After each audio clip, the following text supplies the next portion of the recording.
بسم اللہ الرحمن الرحیم۔ محترم سامعین، ناظرین و ویورز، السلام علیکم ورحمۃ اللہ وبرکاتہ۔ امید ہے کہ اللہ تعالیٰ کے فضل و کرم سے خیریت سے ہوں گے۔ اللہ تعالیٰ آپ کو، آپ کے اہل خانہ کو ہمیشہ اپنی حفظ و امان میں رکھے، آمین۔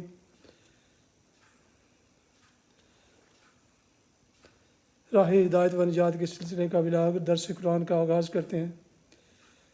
مدرس ہوں گے جناب قاری حافظ مولانا محمد اقبال صاحب، خطیب جامع مسجد نگینہ محلہ انصاریہ شیخ ابرا۔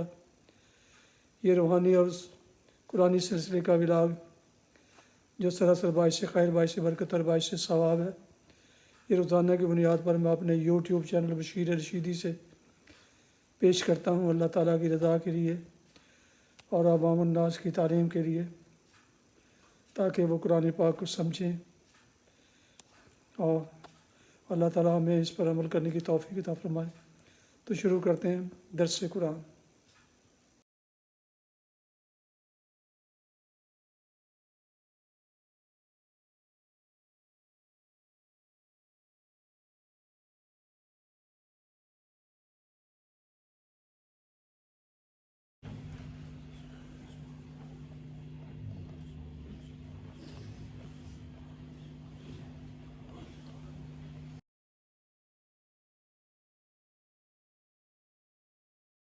الحمد لله وكفى والصلاة والسلام على من لا نبي بعد ما بعد فأعوذ بالله من الشيطان الرجيم بسم الله الرحمن الرحيم كلا إن الإنسان ليطغى أن رآه استغنى إن إلى ربك الرجعى أرأيت الذي ينهى عبدا إذا صلى أرأيت إن كان على الهدى أو أمر بالتقوى أرأيت إن كذب وتولى ألم يعلم بأن الله يرى كلا لئن لم ينته لنسفعا بالناصية ناصية كاذبة خاطئة فليدع ناديه سندع الزبانية كلا لا تطعه واسجد واقترب صدق اللہ العظیم۔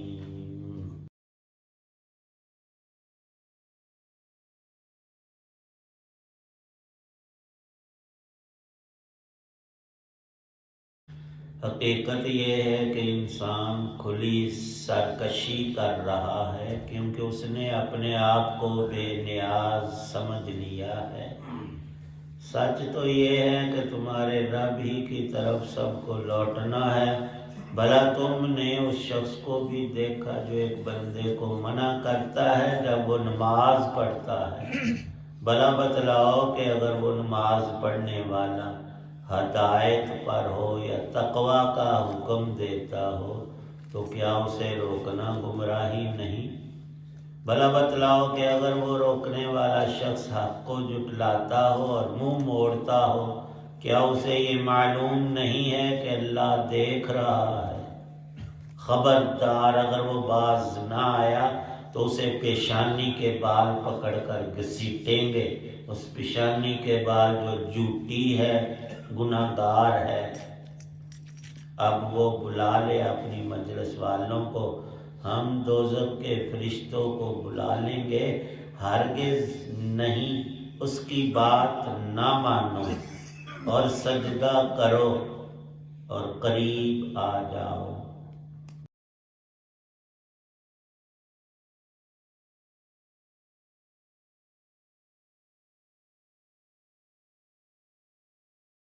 سورۃ العلق کی آیات 6 تا 19 ہیں۔ اس سورہ مبارکہ کی کل آیات 19 ہیں۔ پہلی 5 آیات سب سے پہلی وحی ہے اور آخری آیت میں سجدہ تلاوت ہے۔ یہ آیت آخری جو 19ویں ابھی پڑھی ہے، جو مسلمان بھی اسے پڑھے یا سنے، ایک سجدہ اسی وقت کر لے یا ٹھہر کے بعد میں، لیکن اس کے لیے وضو بھی شرط ہے۔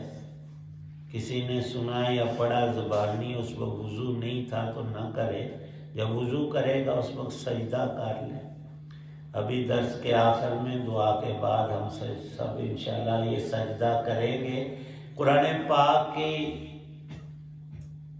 وہ آیات جن میں سجدہ تلاوت آتا ہے وہ 14 مواقع ہیں اور یہ آخری موقع ہے، تو گویا سجدوں کے اعتبار سے 14ویں سجدے پر سجدوں کی تکمیل ہو رہی ہے،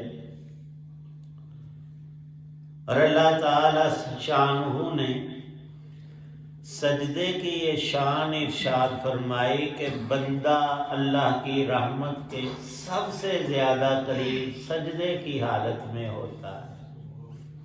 اس لیے رسول کریم صلی اللہ تعالی علیہ وسلم تمام اہم ترین مواقع میں نماز کی طرف متوجہ ہوتے تھے۔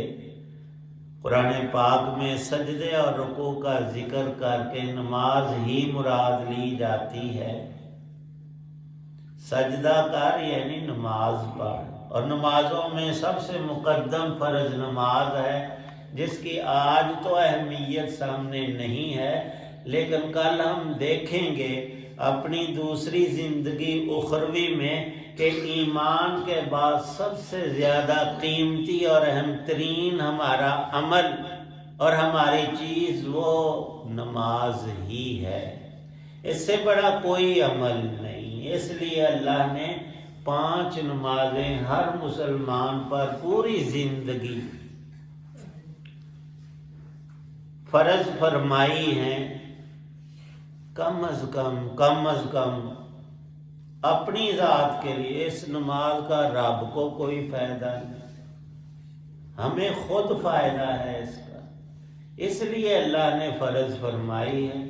اللہ کی ذات بے نیاز ہے، اللہ الصمد، اس کو کسی کے سجدے، نماز، روزے، کسی چیز کی قطعاً ضرورت نہیں۔ جس کو کسی بھی شے کی ضرورت پڑ جائے وہ رب نہیں ہوتا، وہ تو مخلوق ہو گیا، وہ تو محتاج ہو گیا۔ اللہ کی ذات محتاج نہیں ہے، بلکہ سب محتاجوں کو عطا کرنے والا، ہمیشہ یہ اس نے کرم کیا ہم مسلمانوں پر، مردوں عورتوں چھوٹوں بڑوں ہم سب کو چاہیے کہ سب سے کم درجے میں نماز ہماری پوری نکل آئے۔ حدیث پاک میں رسول پاک صلی اللہ علیہ وسلم نے ارشاد فرمایا ہے کہ عملوں میں سب سے پہلا حساب سب مسلمانوں کا نماز کا طول ہوگا۔ اس میں اگر کسی شخص کی نماز پوری نکل آئے، پوری تو بڑی مشکل مسئلہ ہے، فرمایا کہ اللہ اپنے کرم سے تمہاری سنتوں نفلوں سب کو ملا کر ٹوٹل پورا کر دے، پھر بھی پورا نکل آیا تو نجات ہو جائے گی اور باقی ساری منزلیں آسان۔ بلکہ قبر کا معاملہ جو ہے وہ صرف مٹی والا ڈھیر نہیں ہے جہاں ہماری روح اور جسم جس حال میں بھی، اکثر تو وہ مٹی کے اس گڑھے میں ہی ہوتا ہے، لیکن اگر کوئی پانی میں ڈوب کر مرا اور مچھلیوں نے اور مینڈکوں نے اور چیزوں نے اسے کھا پی لیا، تب بھی جہاں جس حال میں اس کا جسم ہے، ہندو جلا دیتے ہیں، راکھ بنا کر اڑا دیتے ہیں، تو وہ راکھ اللہ کے کنٹرول سے باہر نہیں ہے، اس کی قدرت کے تحت میں ہے، اور ریزوں ذروں بدلی ہوئی شکلوں پر بھی پوری قدرت رکھتا ہے عذاب اور ثواب کی۔ وہ اگلا جہان اس طرح سے نہیں ہے۔ ماں کے پیٹ میں اور طرز تھا، وہاں منہ سے نہیں کھاتے تھے، اللہ نے غذا کا ایک سسٹم رکھا ہوا تھا، اس جہان میں اس کو بدلا۔ آگے برزخ میں اور طرح کے معاملات ہیں، لیکن ہیں یقینی طور پر موجود۔ تو جب قبر کا زمانہ شروع ہوتا ہے تو وہاں سوال ہوتے ہیں، من ربو کا،